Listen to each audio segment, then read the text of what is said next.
नमस्कार, 20 मिनट में 20 खबर में आपका स्वागत है। मैं हूं आपके साथ सुमित गुप्ता। हम अगले 20 मिनट में आपको देश दुनिया की 20 ऐसी खबरें बताने वाले हैं जो इस वक्त न केवल सुर्खियों में हैं बल्कि दिलचस्प और अहम भी हैं। तो चलिए शुरू करते हैं 20 मिनट में 20 खबरों का सिलसिला।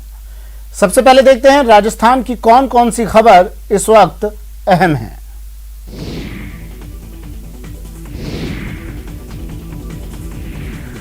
दिल दहला देने वाली ये तस्वीरें 12 जिले से आई हैं, जहां इस मॉनसून सीजन में पहली बार जोरदार बारिश हुई और उसी बारिश की वजह से हाल बेहाल हो गया। बारिश के बाद 12 के कई गांवों और कस्बों में पानी भर गया है, तो नदियों में आए तेज बहाव के चलते कई रास्ते बंद हो गए हैं। 12 के छबड़ा में नाले से पानी बाहर निकल रहा है और सड़कों पर इसने अपना राज जमा लिया है। वहीं शाहाबाद की गलियों में भी भारी जल जमाव देखने को मिला है।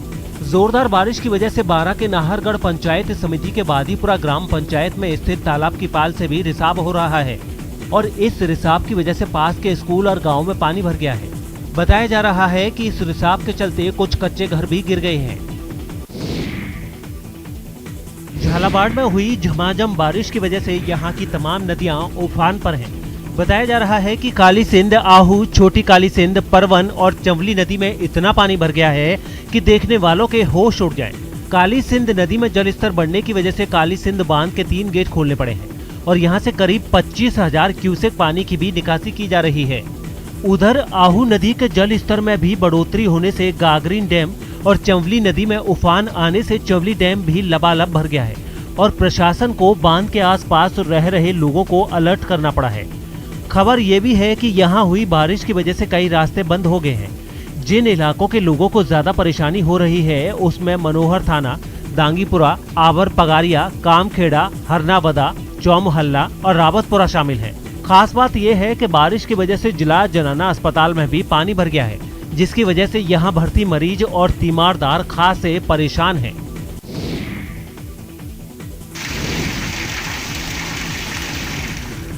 करौली में सीजन की पहली जोरदार बारिश ने नगर परिषद की व्यवस्थाओं की पोल खोलकर रख दी है। पिछले साल की तरह इस साल भी जगह जगह पानी भरने से लोगों को भारी समस्याओं का सामना करना पड़ रहा है। जिला मुख्यालय पर हाईवे पर जहां घुटनों तक पानी भर गया है, वहीं कई कॉलोनियों और निचले इलाकों में बने घरों में अंदर तक पानी ने अपना राज कायम कर लिया है। करौली से आई तस्वीरों के मुताबिक गौशाला वार्ड नंबर 51, SP दफ्तर रोड, रेलवे रिजर्वेशन काउंटर के सामने और गणेश नगर में पानी भर गया है। आपको बता दें कि कलेक्टर के निर्देश पर नगर परिषद ने लाखों रुपए खर्च करने के बाद कहा था कि इस बार बारिश में करौली के लोगों को जल जमाव की समस्या से दो चार नहीं होना पड़ेगा, लेकिन सारे दावों की पोल खुल गई और दावों की सड़क पानी में डूबकर रह गई है। ऐसी बारिश हुई कि जमीन तो जमीन, पानी की तेज धार मकान का बड़ा हिस्सा भी अपने साथ बहा ले गई। पानी की तेज धार से मकान का एक हिस्सा बहने वाली ये तस्वीरें अलवर के बानसूर से आई हैं। बताया जा रहा है कि सोमवार की रात हुई मूसलाधार बारिश ने ऐसा कहर बरपाया कि कई मकान इसी तरह से जमींदोज हो गए। भारी बारिश की वजह से सेन वानसूर के शाहपुर गाँव में सबसे ज्यादा कहर बरपा है, जहाँ की ये तस्वीर है। यहाँ के लोगों का कहना है कि सोमवार रात हुई बारिश के बाद गांव के रास्तों पर नदियां बहने लगी और इसके रास्ते में जो कुछ भी आया उसे बहा ले गई। खास बात यह है कि यहाँ से पानी निकासी का कोई रास्ता नहीं है, जिसकी वजह से यहाँ के लोगों की परेशानी बढ़ गई है। ये ऐसी सड़क है जिसे सड़क कहना मजाक जैसा है, लेकिन भरतपुर के बयाना कस्बे के लोगों की किस्मत यही सड़क है जिस पर उन्हें रोजाना सफर करना पड़ता है, वो भी अपने और अपने परिवार की जिंदगी दांव पर लगाकर। यहाँ के लोगों का कहना है कि भरतपुर के बयाना में नगर पालिका की लापरवाही की वजह से कई सड़कें गड्ढे में तब्दील हो चुकी हैं और उनकी लापरवाही की वजह से रोजाना कहीं न कहीं हादसे होते रहते हैं। सड़क की ऐसी हालत और बरसात के मौसम ने यहाँ के लोगों को दहशत में ला दिया है। इन लोगों का कहना है कि बारिश में जब इन गड्ढों में पानी भर जाएगा तब उनके लिए यहाँ से गुजरना मौत को दावत देने जैसा हो जाएगा। इधर नगर पालिका चेयरमैन का कहना है कि जल्द ही इन गड्ढों को भरवाया जाएगा, लेकिन अभी बरसात के कारण कार्य नहीं कराया जा सकता है। लेकिन अब बरसात में इन गड्ढों से कितने हादसे होंगे ये अंदाजा लगाना मुश्किल लग रहा है। अस्पताल में इलाज करा रहे ये बाड़मेर PHD में काम करने वाले ठेकेदार धर्माराम हैं, जिन्हें इस कदर पीटा गया है कि हालत बिगड़ गई है और अस्पताल में भर्ती होना पड़ा है। बताया जा रहा है कि सोमवार की शाम को धर्माराम अपनी बाइक से घर लौट रहे थे कि रास्ते में स्कॉर्पियो से आए 4 से 5 बदमाशों ने उनका अपहरण कर लिया और उनके साथ आधे घंटे तक मारपीट करने के बाद सड़क पर फेंक दिया। इस मामले की रिपोर्ट के बाद पुलिस जांच में जुट गई है और 3 थानों की पुलिस आरोपियों की तलाश में जुटी हुई है। बताया जा रहा है कि रेडाड़ा गांव में जमीन विवाद और चुनावी रंजिश के चलते आरोपियों ने पहले रैकी की और फिर बाइक पर घर जा रहे ठेकेदार का अपहरण कर लिया। मेरे घर से 200-250 मीटर पहले मजदूर नगर से 200-250 मीटर अंदर पीछे से स्कॉर्पियो गाड़ी ने बाइक को टक्कर मारी। उसमें 5 लोग सवार थे और उसके बाद धारदार हथियार भी थे। दुकान के अंदर मारपीट का ये वीडियो 24 जुलाई का बताया जा रहा है। हालांकि अब जाकर ये वायरल हुआ है। मारपीट का ये वीडियो भरतपुर से आया है, जहां कुमेहर गेट पर फूलचंद और उसके बेटे को 2 लोगों ने उनकी कार डेकोरेशन की दुकान के अंदर जबरदस्त तरीके से पिटाई कर दी थी। पीड़ित दुकानदार का कहना है कि 24 जुलाई को कपिल नाम का एक शख्स उनकी दुकान पर आया था। उसे अपनी कार के लिए कुछ सामान खरीदना था। कपिल ने अपनी कार के लिए सामान पसंद भी कर लिया था, लेकिन वो भारी डिस्काउंट की मांग करने लगा। मना करने पर पहले तो गाली दी और फिर वहां आए एक दोस्त के साथ उनकी और उनके बेटे की पिटाई कर दी। इस बारे में उन्होंने कोतवाली थाने में मामला भी दर्ज करा दिया है। वो मेरे पास आया दरवाजा लेने 550 रुपये का वैन गाड़ी का। उसके बाद वो 400 रुपये में लेने लगा मुझसे और फिर मैंने उसको वापस लौटाए पैसे कि भाई मेरा पड़ता है नहीं, मैं नहीं दे पाऊँगा तुमको।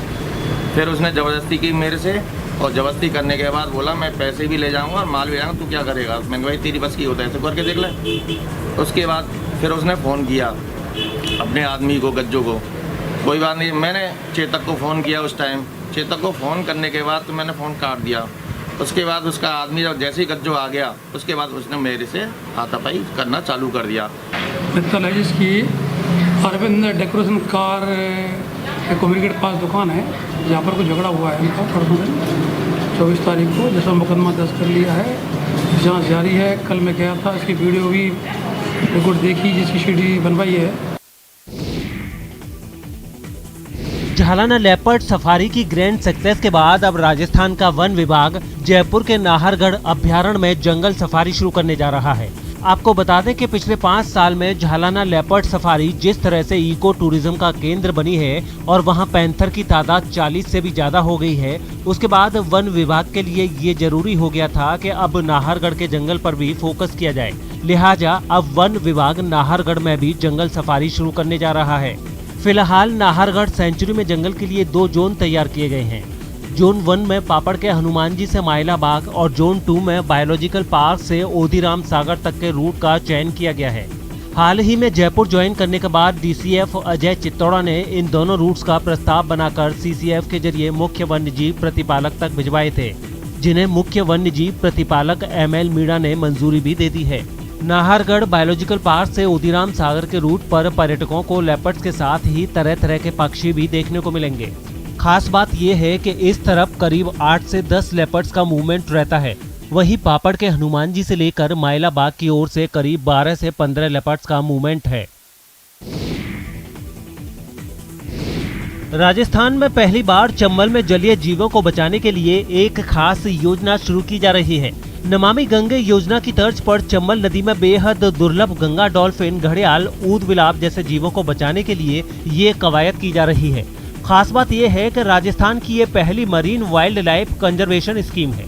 इस स्कीम को अमली जामा पहनाने के लिए भारतीय वन्य जीव संस्थान के विशेषज्ञों ने राजस्थान वन विभाग के साथ एक अहम वर्कशॉप भी की है। घड़ियाल की विश्व में सबसे बड़ी जो पॉपुलेशन है वो चंबल नदी में पाई जाती है और चंबल नदी की पॉपुलेशन इस गंगा बेसिन में कई नदियों में जहाँ से ये प्रजाति विलुप्त हो गई थी या कम हो गई थी, वहाँ पर यहाँ पे ले जाके इनको छोड़ा गया ताकि नई पॉपुलेशंस को बिल्डअप करा जाए। जिसमें 5 राज्य जो है शामिल है, जिसमें उत्तराखंड है, उत्तर प्रदेश है, बिहार है, झारखंड है और वेस्ट बंगाल है।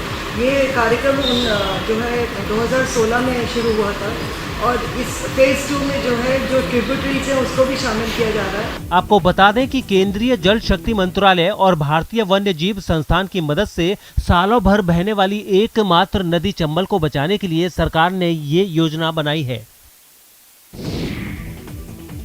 जी हां, शूटिंग रेंज का हाल देख लीजिए। ये जयपुर का वही जगतपुरा शूटिंग रेंज है जहां से 3 ओलंपियन निकले हैं। टोक्यो ओलंपिक में हिस्सा लिया है, लेकिन यहाँ प्रैक्टिस करने के लिए इलेक्ट्रॉनिक टारगेट्स की सुविधा नहीं है। हालत ये है कि यहाँ खिलाड़ी टपकती छत के बीच मैनुअल टारगेट पर निशाना लगाने को मजबूर हैं। अब जरा इस शूटिंग रेंज में प्रैक्टिस कर रहे शूटर्स की परेशानी भी सुन लीजिए। आज आप बाहर जाते हैं, वहाँ पर आपको किस तरह का निशाना साधना पड़ता है? वहाँ पे सारे इलेक्ट्रॉनिक टारगेट होते हैं और वहाँ जिनको अपन EST बोलते हैं, सो यहाँ पे काफ़ी नीड होती है उसकी, क्योंकि हमारे नेशनल्स वगैरह जो भी होते हैं वो सारे EST पे होते हैं। जो बड़े बड़े टूर्नामेंट हैं वो सारे EST पे होते हैं। यहाँ पे एक तो गर्मियों में तो अब देखो 1 घंटे ऐसी चलती है, उसके बाद में फिर रोज 1 घंटे के बाद फिर हम गर्मियों में प्रैक्टिस करते हैं। मतलब AC बंद कर देते हैं उसके बाद? हाँ, 1-1.5 गर्मी में ही करना पड़ता है। हाँ, 1-1.5 घंटे AC चलती है। 1-1.5 घंटे AC चलाते हैं। इस शूटिंग रेंज में प्रैक्टिस करने की फीस को बढ़ाकर करीब 2 गुना कर दिया गया है, लेकिन सुविधाएं नहीं बढ़ाई गई। EST से मतलब लगी हो तो बच्चा कम से कम इस पे खेल के कम से कम EST पे ये तो करे कि मेरे को क्या लगा है क्या नहीं किया है मैंने, तो एक तो EST वाली सुविधा हो सके। शूटिंग रेंज में इलेक्ट्रॉनिक टारगेट के साथ बेहतर सुविधाओं का इंतजार जारी है। ऐसे में सवाल कि खिलाड़ियों को सुविधा नहीं तो कैसे आएगा मेडल। और चलिए अब देख लेते हैं कुछ अन्य राज्यों की खबरें। दिल्ली NCR के लोगों के लिए मंगलवार की सुबह की शुरुआत झमाझम बारिश के साथ हुई। हालांकि कुछ ही देर में ये बारिश परेशानी का सबब भी बनने लगी। सड़कों पर जल जमाव की वजह से ट्रैफिक की रफ्तार थम गई और दफ्तर के लिए निकलने वाले लोगों को ट्रैफिक जाम की समस्या से रूबरू होना पड़ा। धौला कुआं, मथुरा रोड समेत तमाम ऐसे कई इलाके रहे जहां सड़कों पर पानी भरने की वजह से गाड़ियों को चलने में खासी दिक्कत हुई। मौसम विभाग के मुताबिक दिल्ली और करीबी इलाकों में कुछ दिनों तक बादल डेरा डाले रहेंगे और इसकी वजह से ऐसी ही बारिश होती रहेगी। गुजरात में लगातार हुई भारी बारिश ने लोगों की मुसीबतें बढ़ा दी हैं। वहां के कई जिलों में पिछले 24 घंटों में भारी बारिश हुई, जिससे वहां बहने वाली नदियां उफान पर आ गईं और उनका पानी रिहायशी इलाकों में घुस गया। सबसे डराने वाले हालात तो जूनागढ़ के नजर आए। वहां पहाड़ी इलाकों में हुई भारी बारिश की वजह से हालात बिगड़ गए। पहाड़ से बारिश का पानी तेजी से नीचे गिरता दिखाई दिया। एक तस्वीर में तो पहाड़ के ऊपर जाने वाली सीढ़ियों से भी पानी बहता दिखाई दिया। ये सीढ़ियां किसी झरने की तरह नजर आने लगी। इस दौरान वहां कई सैलानी भी मौजूद थे जो किसी तरह वहां से बाहर निकले। भारी बारिश की वजह से वहां बहने वाली नदी भी उफान पर आ गई। नदी का पानी पुल के ऊपर तक पहुंचता दिखाई दिया। सैलाब का ये नजारा देख वहां मौजूद लोग भी सहम गए। निचले इलाकों में भी बारिश ने लोगों की मुश्किलें बढ़ा दी। इतना पानी बरसा कि सड़कें तालाब में तब्दील हो गईं। हर तरफ सिर्फ पानी ही पानी नजर आने लगा। कुछ यही हालात दूसरे जिलों में भी दिखाई दिए। कुछ घंटों में ही 5 से 6 इंच तक बारिश होने से बाढ़ जैसे हालात पैदा हो गए, क्योंकि इतना पानी बरसने से नदियां उफान पर आ गईं और उनका पानी किनारे तोड़कर बहने लगा। डांग जिले से जो तस्वीर सामने आई उसमें वहां बहने वाली अंबिका नदी झरने की तरह बहती दिखाई दी। सैलाब की वजह से कई इलाकों का संपर्क कट गया। लोगों को भी अलर्ट रहने के लिए कहा गया। इसी तरह जामनगर में भी भारी बारिश से हालात बिगड़ गए। वहां सैलाब के बीच एक आदमी फंस गया, जिसे किसी तरह बाहर निकाला गया। भरूच में भी भारी बारिश ने लोगों की मुसीबतें बढ़ा दी। वहां नर्मदा नदी के तेज बहाव में एक खुदाई करने वाली मशीन फंस गई। लहरें इतनी तेज थीं कि भारी भरकम मशीन भी उनके साथ बहने लगी। मशीन के साथ उसमें मौजूद ड्राइवर भी बहाव में फंस गया। बाद में किसी तरह से उसे बाहर निकाल लिया गया। जम्मू में कुछ ही देर बरसे पानी ने निचले इलाकों में बसे लोगों के आने वाले कई दिन बर्बाद करके रख दिए। वहां हुई भारी बारिश के बाद कई जगहों पर पानी भर गया, जिससे वहां के हालात बिगड़ गए। लोगों का घरों से बाहर निकलना दुभर हो गया। उनके मकानों के सामने पानी ऐसे बहता दिखा जैसे कोई नहर हो। पीछे रोड है, उस रोड से पानी मतलब नहर की तरह पानी आ रहा था यहाँ के लिए। केवल घरों के बाहर ही नहीं, अंदर के हालात भी बेहद खराब दिखाई दिए। कई लोगों के घर के अंदर पानी घुस गया, जिसके बाद उसे निकालने की जद्दोजहद शुरू हो गई। वहां से जो तस्वीरें सामने आई उनमें एक घर में घुसे पानी को उस परिवार के सदस्य बर्तनों से बाहर फेंकते नजर आए। उनके घर में मौजूद ज्यादातर सामान बारिश के पानी में गीला हो गया। उनके बेड से लेकर खाने पीने का सारा सामान खराब हो गया। नीचे उतरे तो उतरे कैसे, खाना बनाए तो बनाए कहाँ। इसी तरह शहर के दूसरे हिस्सों में भी बारिश ने कई लोगों की जिंदगी को उथल पुथल करके रख दिया। वहां के राजीव नगर इलाके में तो हालात इतने बिगड़ गए कि कई लोगों के घरों को बारिश से भारी नुकसान पहुंचा। इसकी जानकारी मिलते ही आईटीबीपी के कुछ जवान वहां पहुंचे और उन लोगों की मदद में जुट गए। जम्मू में कई सड़कें भी पानी से लबालब दिखी। हाईवे पर भी जल भराव की समस्या बन गई। ऐसे में वहां से गुजरने वाली गाड़ियों की रफ्तार कम हो गई। मध्य प्रदेश के कई शहरों में भारी बारिश ने लोगों की मुश्किलें इस कदर बढ़ा दी हैं कि उनका जीना मुहाल हो गया है। आसमान से बरसे पानी की वजह से वहां नदी नाले उफान पर आ गए, जिसकी कुछ तस्वीरें राजगढ़ से भी सामने आई, जहां सड़कें कहीं गुम दिखी और उनकी जगह पानी ने ले ली। जहां तक नजर गई वहां तक पानी ही पानी नजर आया। उन तस्वीरों को देखकर ऐसा लगा ही नहीं कि वहां सड़क होगी भी। जगह जगह पानी भर गया, कहीं थाने में पानी घुस गया तो कहीं बाजार में मौजूद दुकानों में। सड़कों से गाड़ियों का निकलना मुश्किल हो गया। नेवज नदी में भी पानी बढ़ गया। रही सही कसर उस पर बने बांध के 2 गेट खोलकर पूरी हो गई। कुछ इसी तरह के हालात शाजापुर में भी बन गए। वहां के कई निचले इलाकों में पानी भर गया। लोगों के घरों के सामने सैलाब बहने लगा। एक परिवार पर मुसीबत तो तब आ पड़ी जब उनका 7 साल का बच्चा पानी के तेज बहाव के साथ बह गया, जिसे ढूंढने के लिए एसडीआरएफ की टीम ने जी जान लगा दी। हालात तो श्योपुर में भी कुछ ऐसे ही दिखे। वहां सीप नदी में पानी बढ़ने से लोगों को ऐसा एहसास होने लगा जैसे वो किसी टापू पर रह रहे हों। नदी पर पुल नहीं बने होने से उनका दूसरी जगहों से संपर्क पूरी तरह से टूट गया। एक जगह से दूसरी जगह जाने के लिए लोगों के सामने मुश्किलें खड़ी हो गईं। उज्जैन में भी पानी आफत बनकर बरसा। वहां शिप्रा नदी का जल स्तर बढ़ गया। ऐसे में रामघाट पर मौजूद कई मंदिर पानी में डूबते नजर आए। सावन के पहले ही सोमवार को उज्जैन के महाकाल मंदिर में दर्शन व्यवस्था ध्वस्त हो गई और एक साथ हजारों श्रद्धालु बैरिकेड तोड़कर मंदिर के अंदर घुस गए। इस तरह हजारों लोगों के एक साथ मंदिर के अंदर आ जाने से मंदिर परिसर में भगदड़ की स्थिति बन गई और कई लोग यहाँ वहाँ गिरते पड़ते नजर आए। हालात को संभालने के लिए मंदिर में तैनात सुरक्षा गार्ड और पुलिस के जवानों को खासी मशक्कत करनी पड़ी। गनीमत यही रही कि कोई बड़ा हादसा नहीं हुआ। दरअसल कोरोना संक्रमण की वजह से महाकाल मंदिर खोलते वक्त दर्शनार्थियों की संख्या सीमित रखी गई थी। साथ ही कोविड प्रोटोकॉल के पालन की भी व्यवस्था की गई थी, लेकिन यहाँ बड़ी संख्या में दर्शनार्थी पहुँच गए और दर्शन व्यवस्था बेपटरी हो गई। बड़ी संख्या में दर्शनार्थियों ने एक साथ मंदिर में प्रवेश करने की कोशिश शुरू कर दी, जिससे भगदड़ की स्थिति बन गई। महाराष्ट्र के पालघर से रोंगटे खड़े कर देने वाली कुछ तस्वीरें सामने आई हैं। वहां मुंबई अहमदाबाद हाईवे पर एक कार सवार पर कुछ लोगों ने हमला कर दिया। बताया गया है कि हमले से पहले उस शख्स ने उन लोगों की गाड़ी को ओवरटेक किया था, जिस पर वो भड़क गए और फिर उन्होंने अपनी गाड़ी की रफ्तार बढ़ाकर उस कार सवार की गाड़ी के आगे ले लिया। वो लोग गुस्से में इतना तमतमाए हुए थे कि एक आदमी चलती कार की खिड़की से आधा बाहर निकला और बेसबॉल स्टिक से दूसरी गाड़ी में सवार उस शख्स को धमकाने लगा। जब वो चलती गाड़ी से ऐसा नहीं कर सका तब उसने गाड़ी रुकवाई, नीचे उतरा और स्टिक से उस व्यक्ति की कार के शीशे को तोड़ डाला, जिसने उसकी गाड़ी को ओवरटेक किया था। बताया गया है कि इस हमले में उस कार में बैठा शख्स भी घायल हो गया है। महाराष्ट्र के नासिक से चौंकाने वाली कुछ तस्वीरें सामने आई हैं।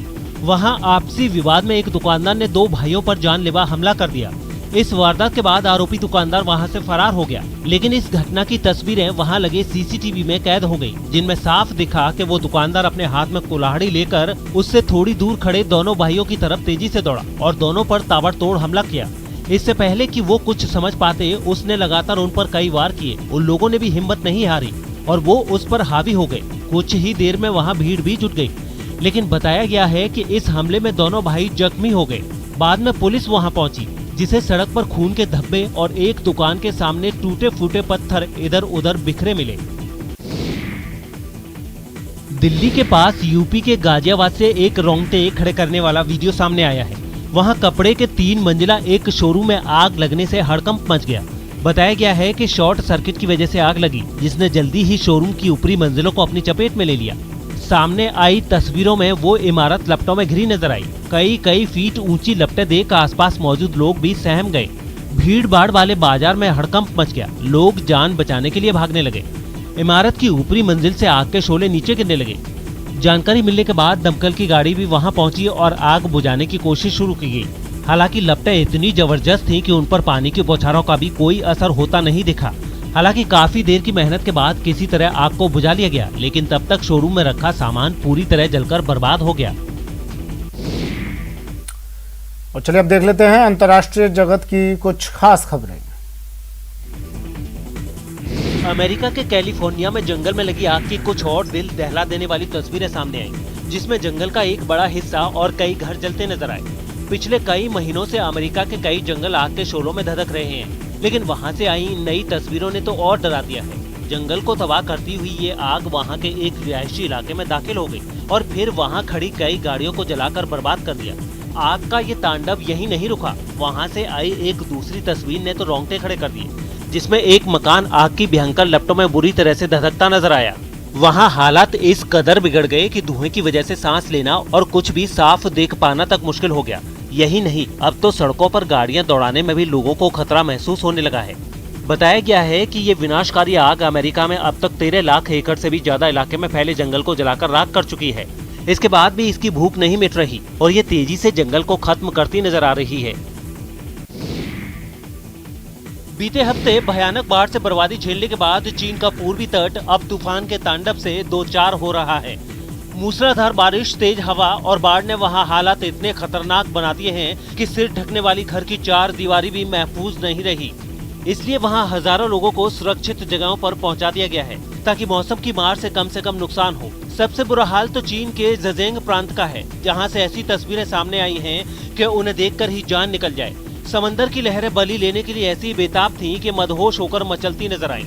बल्कि एक जगह तो समंदर में मची उथल पुथल किसी मिनी सुनामी की तरह दिखी। तूफान की वजह से चीन में कई जगह जमीन का नामो निशान तक नजर नहीं आया और सड़कों ने तो सैलाब के आगे सरेंडर ही कर दिया। मौसम ने रत्ती भर रहम नहीं खाया, किसानों की साल भर की मेहनत को भी उसने चुटकी बजाते ही चट कर दिया। नतीजा ये हुआ कि हैनान की बाढ़ से लोगों को बचाने के बाद तो राहत कर्मियों को एक पल का भी चैन नहीं मिला और वो एक बार फिर मिशन पर डटे नजर आए। उन्होंने न दिन देखा न रात और बड़े बुजुर्गों को तो वो अपनी पीठ पर उठाकर सुरक्षित ठिकानों की तरफ ले जाते दिखे। सिर्फ ज़ेजिंग ही नहीं बल्कि पड़ोस में मौजूद शंघाई में भी तूफान का असर रहा। वहां समंदर की लहरें तो हिलारे मारती दिखी ही, तेज बारिश और हवा ने भी जमकर उत्पात मचाया। तूफान की वजह से वहां कई उड़ानें रद्द हो गईं और एयरपोर्ट कोई बूथहा सा नजर आने लगा। जिंग्यांसू प्रांत में भी तूफान की वजह से कहीं पेड़ गिरे तो कहीं रोड साइन सड़क पर पड़े दिखे। कुल मिलाकर चीन पर इस वक्त कुदरत का डबल अटैक हुआ है और वहां के लोग उसी प्रहार से मुश्किलों के भंवर में हैं। फिलहाल इतना ही, दीजिए इजाजत, नमस्कार।